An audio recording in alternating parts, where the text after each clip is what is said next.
Hello everyone, Harry Baldock here, editor at Total Telecom. The rapid increase in digitalization brought on by the coronavirus pandemic has been a really major theme throughout the telecoms industry over the last couple of years. But an area that's really quite often forgotten about is the public sector. And so today I'm really delighted to be joined by Widar Wendt, head of the Academy at Telecom, who's going to share some thoughts on advancing digitalization in the public sector and the big opportunities this could mean for communities. Widar, thank you very much for joining me today. Well, it's great, Harry, to be here. Thank you. So, of course, digitalization, especially nowadays, affects all areas of our lives. What does the term digital transformation mean for the public sector? Well, digital transformation has massively changed citizens' lives and their expectations towards the public sector. With their broad portfolio of services, the public sector is indeed the forefront to guaranteeing easily accessible and user-friendly digital transformation. Well, this massive transformation, however, it requires a comprehensive review and adaptation of all internal and external processes, particularly in the federally structured country like Germany. Well, and what else can we find out about it? I mean, a digital transformation process of the public sector requires an integrated and fundamental improvement in infrastructure, in services, in use of data, but also a change of mindset and an improvement of skills of the civil servants. So it is rather complex, isn't it? Absolutely. And of course, this process of digitalization, it's a lot of challenges, a lot of opportunities as well. In terms of moving forward for public administration, what do you think are the biggest challenges, the biggest opportunities? Yeah, well, the biggest challenges probably are the complexity of the federal structure and the lack of standardized solutions. They really represent the biggest challenge for municipalities and regional governments, at least for this, the ones that opt for more agility. And if we look at the needs, the public sector needs the balanced improvement of its technical, organizational, and regulatory components. Look at the COVID-19 pandemic. It has shown us that every part of our society has experienced the importance and advantage of digital services. And it has brought us a new sense of urgency across public administrations to quickly adopt strategies and policies. And if we look at the German market, we see that the digital transformation is the driver of a large-scale reform in Germany. It's called the Online Access Act. And what is it about? It's about digitalizing almost 600 services in the next couple of years. And your question also goes towards the opportunities, not just the challenges. So the opportunities, if we understand digital transformation as a, how would you say it, as a complementing tool, it helps us save time and money. And that goes for both sides of the customer journey. It increases efficiency and flexibility, and it enables also administrative staff to devote more time on the interpersonal activities.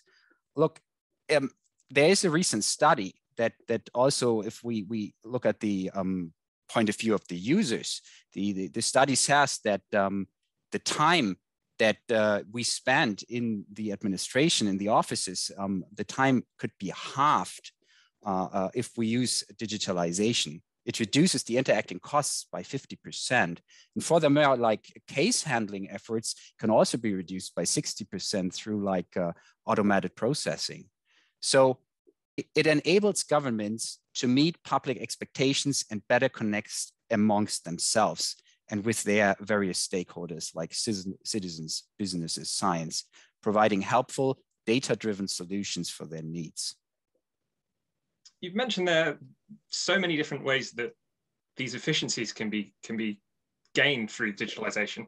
In an ideal world, how would you see municipalities changing to meet these challenges and really harness these opportunities? Mm-hmm.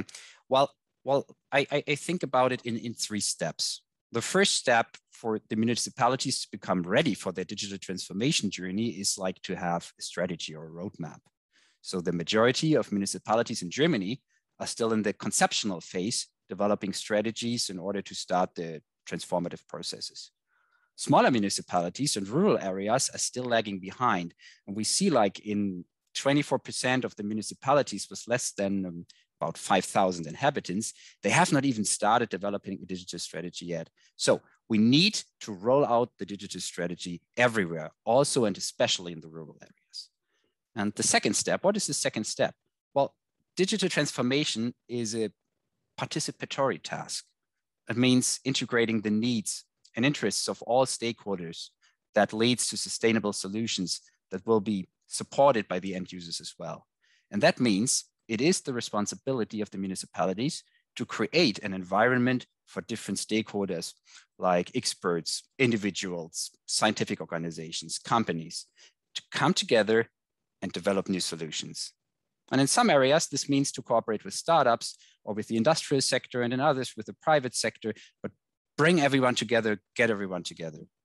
And the third step is we need a continuous trainings for the administrative staff on all levels.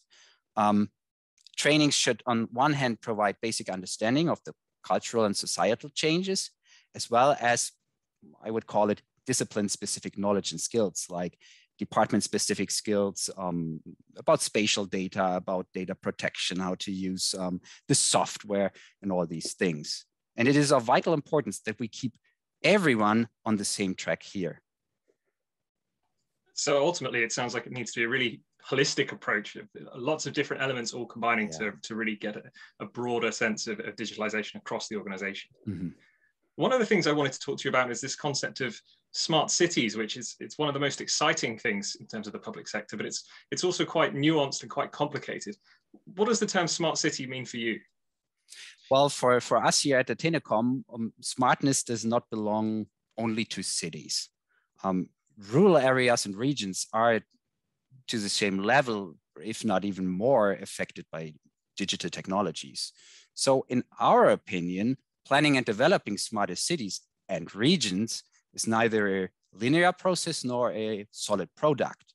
It is a rather complex and constant process for increasing the living quality in cities by using ICT as a supporting instrument.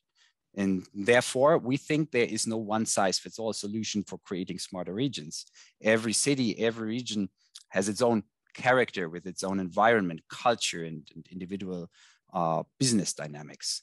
And so the aim should be to unlock the potentials of digital technologies as an instrument to enhance the quality and performance of public services, to improve living and working quality, and also, and this is also important, to mitigate resource consumption. And now you may ask, how to reach this goal? Like, local administrations have to consider different parameters of an integrated development for the digital transformation processes. So we think our smart city and smart region is made of these four parameters. It's smart infrastructure, it's smart devices and smart data, it's smart services, and smart user groups. And well, for the infrastructure, of course, it starts with the broadband infrastructure, fiber optic cables, mobile networks like 5G as the backbone of the intelligent region. We need that to enable efficient resource saving solutions. And we have to connect the physical infrastructures like transport, energy, water with the digital infrastructures much more than they are probably by now. And the smart devices and use of data, it's like sensors for data collection. They can help modernize the municipalities' critical infrastructure by enabling new processes. For example, for road traffic management, pollution managing, e-health services, and so on. And this requires targeted generation, processing, and evaluation of data. So we talk data mining, data analytics, big data, and we need to have the data in use for exactly these processes, still have them protected. And then I talked about the third one, the smart services. And this is also important to improve the quality of service and cost efficiency for administration. So we need user-friendly, citizen-friendly portals and apps to ensure quick and easy access to services in various areas like local economy, tourism, you name it, right? Environment, energy, traffic management, security.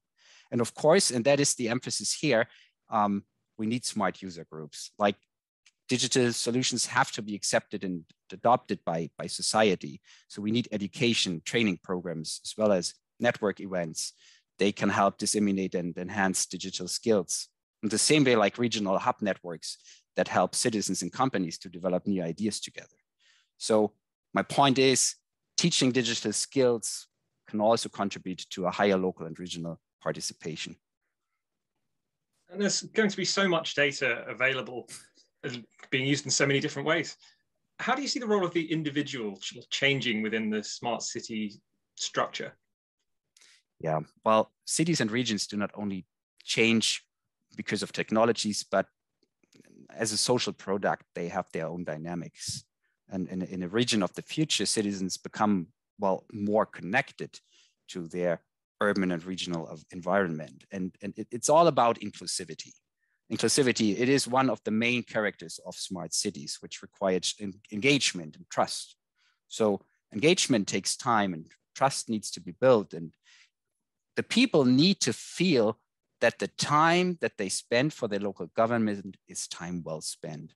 What does that mean? That means using ICT for citizen engagement, facilitate public participation, like enabling citizens to participate through their mobile devices at any time and anywhere, and enhance democratic debates with collaborative tools. And citizens also stand to financially benefit from smart cities and regions. Look like smarter, greener modes of transport, such as cycling and electric car sharing, and technologies that make journeys more efficient, that can save people both time and money. And citizens themselves, they also fuel smart city development. We see it in some areas, like through citizen science, crowdsourcing initiatives. So I think the individual will play a very, very important role in the future. We need this engagement to move forward. It's not like the government is saying something and the people have to act on that. It's like we have to cooperate together in this environment. My last question for you, Widar, and you've touched on this already, but it's such an important point in terms of inclusivity and digital skills. Why is it just so important to really raise awareness amongst citizens of all different age groups and the various stakeholders in society to move forward towards digitalization? Yeah, good question. Thank you. Well, it's like the opportunities and benefits that come with the development of smart cities and smart regions are immensely varied and widespread, so for all stakeholders involved. Though it is important to get everyone on board, decision makers need to create the conditions for this, such as providing quality and affordable infrastructure and services, and put emphasis in the educational work and need for information. And well, we have to bring together the administration, the business and science, and the citizens. And I think it is so important to involve really, really everyone, because we look at the citizens usually as main end users of technologies, but their engagement in developing smart solutions is becoming increasingly crucial. I mean, we have so much knowledge also from like older generations, and they can have and find a channel to communicate. They also have lots of ideas, local solutions. There's a legacy of knowledge, and they can really bring it into today's society if we teach them how to use the apps, how does a hub work, how to include them and their knowledge, and that they are still valuable. So we need to have this